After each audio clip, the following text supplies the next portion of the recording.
So we've got the new IKEA Hub, the Aqara Hub M3 is on its way, as well as the HOOBS Pro Hub, and now Hubitat has announced support for Apple Home. Well, I've used this joke in the past, but let's see what all the hubbub is about. Let's get into it.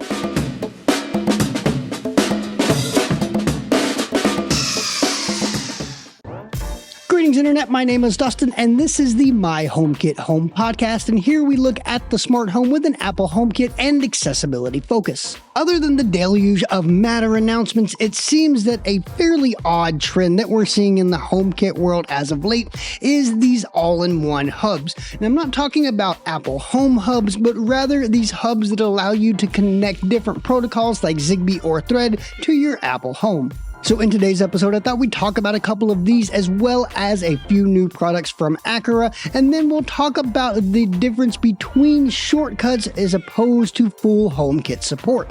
But before we get into that, I do want to give a quick shout out to everyone who has given us a rating and review. It really does help to grow the show, and it gives me a chance to keep my finger on the pulse of what you guys actually think. I've also been uploading the episodes to the My HomeKit Home YouTube channel if you prefer to listen that way. It's not a video podcast, but if that's something that you're interested in, head over there and leave me a comment on one of those episodes, and we'll see what we can do about making it happen. Either way, I appreciate you listening. And now on to the news, and the first bit is from HOOBS with the introduction of HOOBS Pro. If you're not familiar, HOOBS stands for Homebridge Out of the Box, which is a standalone solution for Homebridge, which is a lightweight Node.js server which allows you to add unsupported smart home devices to Apple Home. So if you want to control devices from companies like TP-Link, Ring, SwitchBot, Roborock, this is one of the ways that you can do it. And it seems that HOOBS Pro is looking to bridge the gap between their software and hardware. This new smart home hub will have dual-band Wi-Fi, Bluetooth is a Thread border router, a Zigbee 3.0 hub, and will be Matter compatible. And HOOBS is claiming that it will directly pair and control over 5,000 devices. While this is very impressive, it's also very expensive, with pre-orders coming in at $399 in the US and $499 at launch. That's not to say, however, that it isn't worth it, since it is a pretty complete solution for your smart home with an incredible amount of control, flexibility, and support. It'll be really interesting to see how this beast actually integrates when it's released in March of next year. Seemingly coming out of left field was Hubitat's announcement that its Elevation Hub would be gaining Apple Home support. This is significant for us in the HomeKit world for a number of reasons, but it is the most affordable and only second way that I'm aware of actually pulling in Z-Wave devices into your HomeKit setup. Hubitat also supports Zigbee and therefore can bring in those supported devices as well. Hubitat has been known for some really powerful automations and a wide range of supported devices, with the Hubitat user community being able to actually develop support for unsupported devices, all the while being super user-friendly, so I'm really excited to see how this actually integrates into HomeKit. This firmware update is available now for all Elevation Hubs, and you'll find links in the show notes for where to get yours. So these two, along with the new IKEA Hub and the forthcoming M3 Hub from Aqara, leave no shortage of getting a ton of accessories into your HomeKit home. Speaking of Aqara and no shortage of HomeKit devices, they are back with another couple of pretty unique smart home accessories. First up, last week Aqara released an updated version of their popular Cube controller, which now has native support for HomeKit. The Cube T1 Pro and the original Cube allow you to control smart home accessories and scenes by flipping, rotating, tapping, pushing, and even shaking the Cube, but there is a catch with the T1 Pro. When using it in HomeKit, you can only assign actions to each of the 6 sides of the Cube. So essentially, whenever the Cube is flipped to a side, it will trigger whatever action or scene that you have assigned to the side that's facing up. Now, I don't have the Cube T1 Pro yet, but I do have and use the original Cube at my desk to control a variety of devices and scenes here in the studio, and it's actually really easy to use, particularly from an accessibility point of view, because I can actually remember which physical action does what. Now, I'm not sure if this new version has tactile marks, and even if it does, or if I added tactile stickers to it, for me as a blind user, it seems pretty impractical because I would need to feel around on the device, find whichever scene I wanted to trigger, and then flip the device accordingly, as opposed to just simply pushing it or shaking it or whatever in order to get the desired accessory or scene to trigger. And now that I think about it, that might not actually be a blindness issue. That might just be an issue with this device itself, considering that you would need to actually pick it up and flip it around to get whichever side you wanted facing up. Now, I know that tapping and sliding and shaking aren't triggers in HomeKit, but since it does show up in HomeKit as a 6-button switch, it seems that they could have assigned those 6 physical actions to the different buttons, allowing us to actually use those really unique ways of controlling our smart home in HomeKit.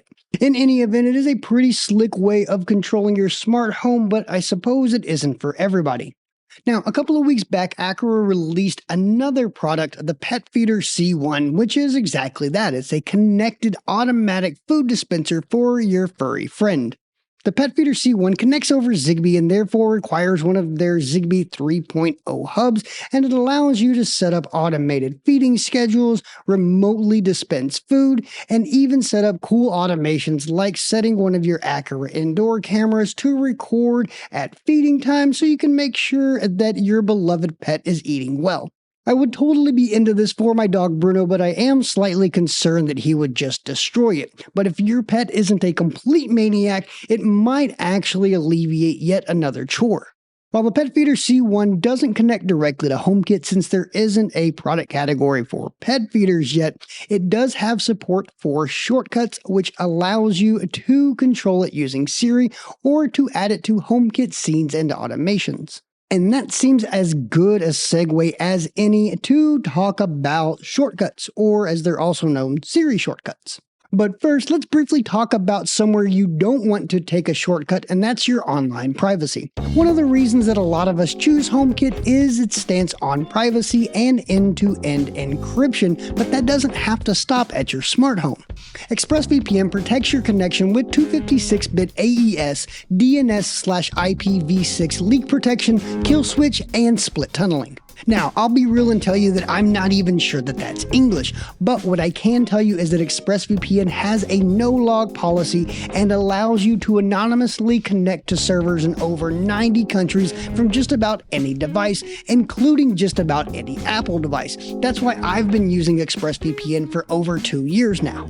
So whether you're scoping out HomeKit gear overseas, perusing the latest reality TV from Luxembourg, or whatever else it is you do online, it's your business and it should stay that way.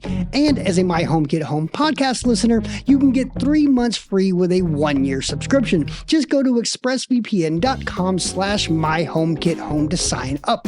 That's expressvpn.com/myhomekithome for 3 free months with a 1-year subscription. Don't take a shortcut with your online privacy. Go to expressvpn.com/myhomekithome today. And now let's talk about some shortcuts you should take. Siri Shortcuts, later shortened to just Shortcuts, is a native Apple app that allows you to string together a wide variety of actions from a lengthy list of apps and services to create potentially mega complex automations, and this includes your HomeKit Home. You can activate your shortcuts either using Siri or by tapping its icon in the Shortcuts app or a widget or home screen icon from just about any Apple device. The app also allows you to create personal automations which enable you to trigger a shortcut based on a variety of actions like a leaving or arriving at a location, starting a Fitness Plus workout, charging your phone, or even NFC tags, which deserve their own segment. Apple even added a shortcut to the Home app so that you can convert a scene into a shortcut, allowing you to add other actions from other apps into it. But one of the coolest things that I find about shortcuts is that developers and manufacturers can integrate them into their apps, letting you use Siri to control all sorts of devices that aren't HomeKit compatible, and better yet, add them to scenes and automations as if they were. Robots from iRobot, Neato, and Roborock all have support for Siri shortcuts, which means you can add them to your leaving home automations, having them vacuum your bedroom and mop the kitchen whenever you leave home, along with turning off all the lights, closing the blinds, locking your door, setting your pet's favorite playlist, feeding your pet, and even arming your security system, all without lifting a finger. So it kind of makes you wonder why device makers would even want to go through the HomeKit certification process to begin with. Well, unfortunately, I'm not sure that there's a single answer. As a user, it's definitely nice to have all of my devices in one single app, but that hasn't been the case since I started my smart home. I've always used manufacturer's app for firmware updates and device-specific features. Also, although Apple's Home app is convenient, I don't find myself using it that much. My home either runs on automations, or I use a widget or control center for on-the-fly control. Plus, Apple's Home app doesn't even allow you to do everything that you can do in HomeKit, so I find myself relying more on third-party apps which tend to be more robust. There's also something to be said here about what being HomeKit certified means, or at least used to mean. In the olden days, whenever you saw that Works with Apple HomeKit badge, it meant that device actually had a physical chipset built into the device itself. Then came software authentication, which made it easier for device makers to join the club. And now, or at least soon, we have Matter, which as far as I can tell has similar, if not the same, rigorous security and privacy standards. So sure, developers and manufacturers need to go the extra mile for HomeKit certification if they want to add features like adaptive lighting or HomeKit secure video, but I do think that a lot of that pride and privilege that badge represents has, or at least is starting to fade. Now, don't get me wrong here, I don't think this is a bad thing at all. In fact, I think it's the opposite. It's an evolution. The only issue is whether the whole thing becomes too convoluted for consumers and they end up throwing in the smart home towel. And there will always be HomeKit loyalists like I assume you are, but I think that the idea of having one single app to control your home is just a pipe dream. Okay, so I went off on a bit of a tangent there. So what's the connection to shortcuts and why wouldn't manufacturers opt for it as opposed to full HomeKit support? In my eyes, it's all about control. Local control to be more exact. You see, shortcut integrations require commands to be sent through the cloud, which means if there's no internet, there's no control. There are also a number of other perks to going all in on HomeKit, like more intuitive Siri control, a wider range of device automation triggers, and inclusion in the home database, exposing the device and its services to third-party apps for even further integration. So then why go the shortcuts route? There are a couple of reasons, the first of which is lack of HomeKit support. As it stands now, the number of supported product categories in HomeKit is fairly limited. If you make a smart espresso maker and you want users to be able to choose between different grinds, brew styles, or other settings, there simply isn't support for this in the HomeKit framework.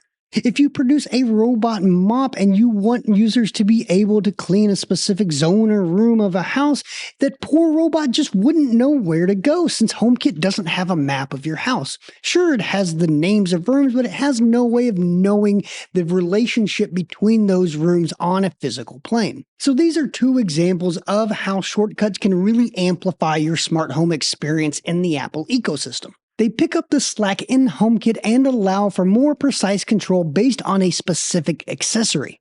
Shortcuts can also be integrated into devices that also have HomeKit support. Take, for example, the Sensible Pure Smart Air Purifier, which I just reviewed on the YouTube channel and blog, by the way, links in the show notes. It has HomeKit support with its power, fan speeds, and air quality sensor all being exposed to HomeKit. But it also has this really cool feature called Pure Boost, which ramps up the power beyond what it normally does. Since there isn't a setting for this in HomeKit, a shortcut plays the role perfectly. Now, admittedly, I don't use shortcuts as much as I probably should. I don't have one of those fancy shortcuts supporting robots yet, and I sadly haven't sprung for Aqara's pet feeder, but I can definitely see the value in having not only these types of devices in my smart home, but also these specific devices because they support shortcuts. But those are just my thoughts on shortcuts versus full-on HomeKit support. Let me know what you think on social media at My HomeKit Home, and don't forget to check out the blog and YouTube channel for even more HomeKit and smart home accessibility content. You'll find links to those as well as everything else that we talked about in today's episode in the show notes. Thanks for listening to the end, and we'll catch you in the next one. Take care.